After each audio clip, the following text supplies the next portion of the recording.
미국에서 목사님들이 체포되시고 검찰의 소환을 받는 소식을 들으면서 마음이 매우 무거워졌습니다. 한국 교회와 사회의 험난한 길이 예상됩니다. 미국에서 복음주의 청년 지도자가 대학에서 연설 도중에 총에 암살당하는 충격적인 사건이 발생했습니다. 이것은 정치 사회적인 갈등과 싸움으로 보이지만 성경은 말세에 나타난 어둠의 세상 주관자들과 악한 영들과의 싸움으로 진단합니다. 오늘 본문 성경 말씀은 너는 이것을 알라 말세에 고통하는 때가 이르러 하면서 시작됩니다. 성경 말씀이 말씀하는 말세의 때는 언제인가요? 예수 그리스도께서 이 땅에 오시고 십자가에 죽으시고 하늘로 승천하시면서 시작된 말세는 예수께서 재림하시면서 마무리될 것입니다. 다시 말해서 예수께서 육신을 입고 세상에 오시면서 시작되어 영광 중에 다시 오실 때까지 말세가 마무리될 것입니다. 요한일서 2장 18절에서 아이들아 지금은 적그리스도라. 지금은 마지막 때라. 아이들아 지금은 마지막 때라. 적그리스도가 오리라는 말을 너희가 들었을 것이나 건 같이 지금도 많은 적그리스도가 일어났으니 그러므로 우리가 마지막 때 말세인 줄 아노라. 말세의 두드러진 특징 중에 하나는 적그리스도의 출현입니다. 적그리스도는 antichrist, 접두어 anti는 against란 의미로 antichrist, 적그리스도란 against Christ, 그리스도를 대적하는 자를 의미합니다. 예수께서 그리스도 메시아 구원의 주님을 부인하는 가짜 교사, 가짜 그리스도, 가짜 선지자들을 일컬는 말입니다. 이미 주님이 승천하신 후에 자신이 그리스도라고 자처하는 가짜들이 1세기부터 나타나기 시작했습니다. 그때부터 이미 말세가 마지막 때가 시작된 것이에요. 이 말세는 주님이 다시 오심, 즉 재림하심으로 마무리될 것입니다. 2절에서 9절에 이러한 말세의 경향들을 언급하고 있습니다. 2절 보니까 사람들이 자기를 사랑하며 극도의 이기적 개인주의가 될 것입니다. 돈을 사랑하며 자랑하며 황금만능주의. 최근 한국에서 결혼 상대를 선택할 때 가장 중요한 요소가 상대방의 연봉이라고 합니다. 황금만능주의예요. 교만하며 비방하며 부모를 거역하며 사회에 어르신이 없어지고 권위와 질서를 깨트리는 세대는 집안에서부터 부모를 거역하며 순종하는 것을 배우지 못하게 나타나는 증상입니다. 가장 기본적인 인간관계가 무엇인가요? 부모와 자녀입니다.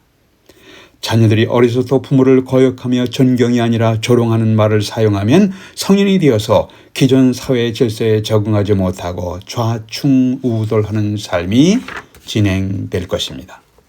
그 다음에 감사하지 아니하며 거룩하지 아니하며 감사와 도덕적 거룩함을 잃어버린 세대를 우리는 보고 있습니다.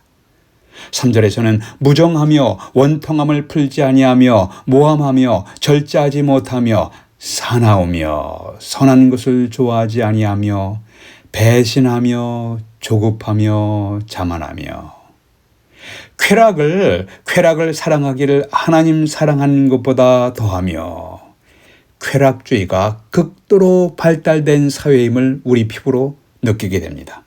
5절 경건의 모양은 있으나 경건의 능력은 부인하니 이 같은 자들에게서 내가 돌아서라. 옷 입은 것도 경건하게 보이고 경건한 말을 하고 성경의 단어를 섞어가면서 말을 하면 대단한 사람들처럼 보입니다. 사람들이 그렇게 착각하고 있습니다. 그러나 실제는 그들의 삶에 경건한 삶이 없어요. 실질적인 경건한 삶이 없고 하나님을 경외하며 인생이 변화된 모습이 없는 자들 껍데기. 과거부터 현재까지 이단의 교주들이 이러한 모습을 하며 활동을 해오고 있습니다. 6절 그들 중에 남의 집에 가만히 들어가 어리석은 여자를 유인하는 자들이 있으니 그 여자는 죄를 중히 지고 여러 가지 욕심에 끌림 바 되어 항상 배우나 끝내 진리의 지식에 이를 수 없느니라. 종교, 정치, 사회에서 어느 정도 위치에 있는 자들의 성적인 불륜 스캔들의 뉴스를 종종 들으셨을 것입니다. 특별히 가짜 종교인, 위선적인 종교인들의 성적 스캔들 소식은 우리를 더욱 고통스럽게 합니다. 8절 얀네와 얀브레가 모세를 대적한 것이 그들도 진리를 대적하니 이 사람들은 그 마음이 부패한 자요 믿음에 관하여서는 버림받은 자들이라. 9절 그러나 그들이 더 나아가지 못할 것은 저 두 사람이 된 것 같이 그들의 어리석음이 드러날 것임이라. 이렇게 어둡고 고통스럽고 험악한 악한 말세의 시기에 우리는 어떻게 살아야 합니까? 이것이 오늘 메시지의 초점입니다. 첫 번째, 신실한 신앙인을 바라보시면서 본받으며 살아가십시오. 주변에 신실한 신앙인들이 있습니다. 그들을 바라보고 본받으며 살아가십시오. 10절, 11절 보겠습니다. 나의 교훈과 행실과 이 나라는 것은 사도 바울을 의미하고 있습니다. 나의 교훈과 행실과 의향과 믿음과 오래 참음과 사랑과 인내와 박해를 받음과 고난과 또한 안디옥과 이고니온과 루스라에서 당한 일과 어떠한 박해를 받은 것을 내가 과연 보고 알았거니와 주께서 이 모든 가운데서 나를 건지셨느니라. 말세에 고통하는 때 바울은 전혀 다른 방향의 삶을 살았습니다. 바울의 삶을 가까이서 지켜본 디모데야, 나의 삶을 전체를 내가 보고 알았지.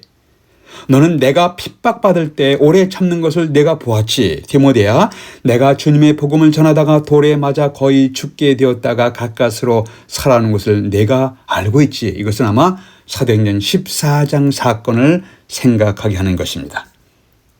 나를 모함하고 공격하는 사람들 속에 내가 복음의 진리에 흔들리지 아니하고 굳건한 믿음 속에 살아가는 것을 내가 보았지. 디모데, 너는 나를 기억하고 믿음에 굳건히 서거라. 이것이 말세의 험한 시대를 살아가는 디모데에게 주신 바울의 메시지입니다. 바울의 삶에 아무런 흠이 없는 완벽한 모습은 아니었습니다. 그러나 바울은 진실하게 신앙을 고백했습니다. 그리고 복음의 진리를 위해서 헌신적인 삶을 살았습니다. 그의 모범을 사람들이 보고 알았습니다. 우리 주변에서 예수 그리스도를 본받아 살려고 애쓰는 신실한 신앙인들을 찾아보십시오. 이 세상에서 아무런 흠이 없는 완전한 사람은 없지만 주어진 삶의 현장에서 신실하게 주님을 바라보면서 본받으려고 애쓰며 살아가는 사람들은 있습니다.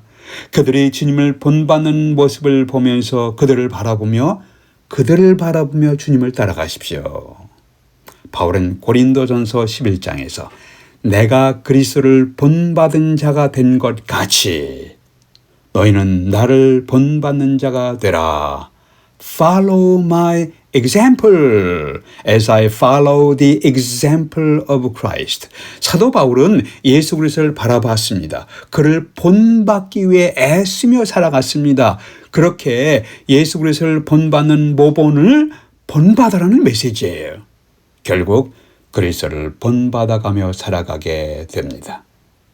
우리가 바라보며 본받을 사람이 한 사람이 아닐 겁니다. 여러 사람이 있을 것입니다. 심각한 질병 속에서 믿음으로 살아가는 신앙인의 모본을 보고 배우게 됩니다. 경제적으로 어려운 상황 속에서 복음의 진리를 증거하며 살아가는 사람들의 모본을 보고 있습니다. 주변 사람들로부터 각종 멸시와 비난을 당해도 오직 그리스도를 바라보며 걸어가는 사람들의 모본도 있습니다. 우리 주변에 이러한 사람들의 모본을 존경하며 배우며 따라가며 살아가라는 메시지입니다. 여러분은 이러한 분들이 주님을 따라가는 모본을 눈여겨보면서 그 모본을 따라가고 계십니까? 그러한 모본을, example을 배우기 위해 기도하고 계십니까? 어둡고 고통스럽고 악한 말세의 시기에 우리는 어떻게 살아야 합니까? 첫 번째는 신실한 신앙인들을 바라보며 존경하며 본받으며 살아가십시오. 두 번째, 주님을 경외하며 살되 이 세상에서 주님을 경외하며 살되 세상 사람들에게 큰 기대나 소망을 두지는 마십시오. 12절 13절 보겠습니다. 무릇 그리스도 예수 안에서 경건하게 살고자 하는 자는 박해를 받으리라. 그 다음에 보세요. 악한 사람들과 속이는 자들은 더욱 악하여져서 속이기도 하고 속기도 하나니.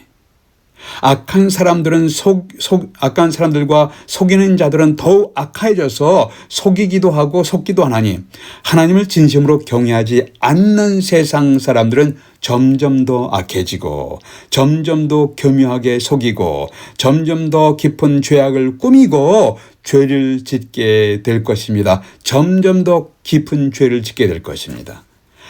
하나님을 전혀 의식하지 않고 멋대로 살아가는 사람들은 점점 못되게 점점 더 악한 길로 행하게 될 것입니다. 오래전에 저는 워싱턴 DC에 있는 유대인 대학살 박물관을 둘러볼 기회가 있었습니다.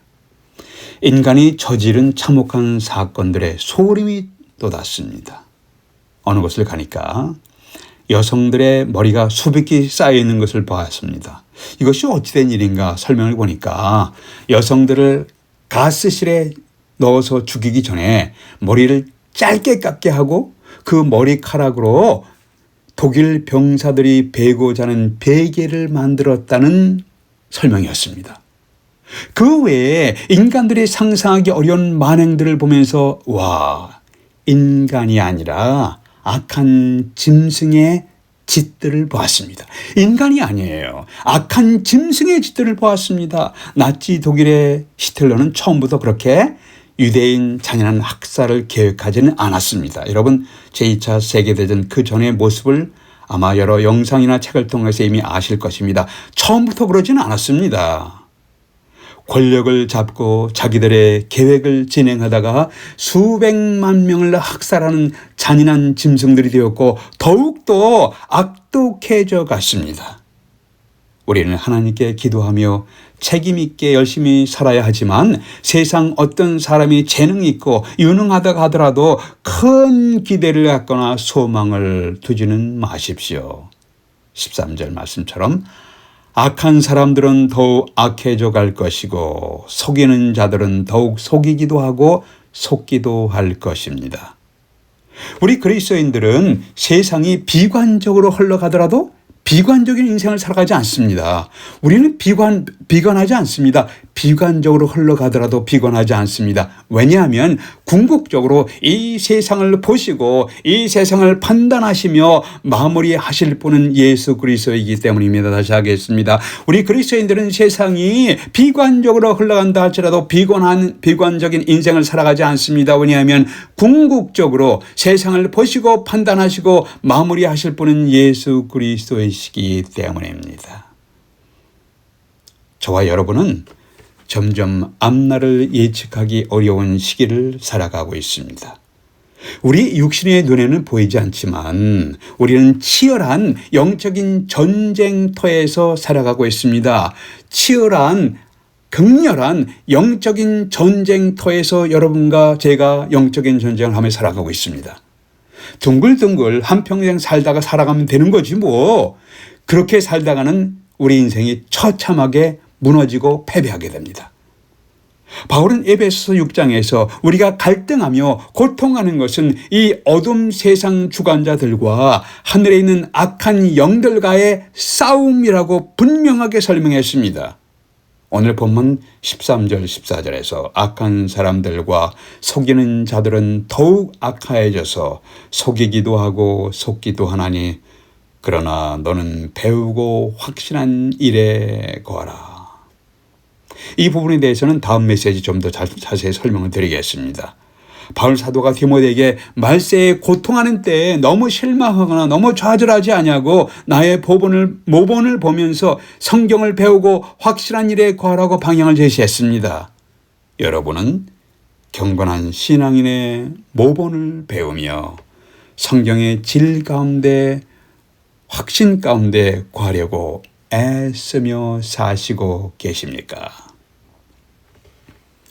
기도하겠습니다. 아버지 하나님, 저희들은 말세 중에서 끝부분의 시대에 살아가고 있습니다. 치열한 영적인 갈등과 싸움에서 승리할 수 있도록 저희들에게 은혜를 베풀어 주시옵소서. 믿음의 형제 자매들과의 교제를 통해서 사랑을 격려하고 선행을 격려하며 살아가게 하여 주시옵소서. 우리 주님 예수 그리스도의 이름으로 기도하옵나이다. 아멘.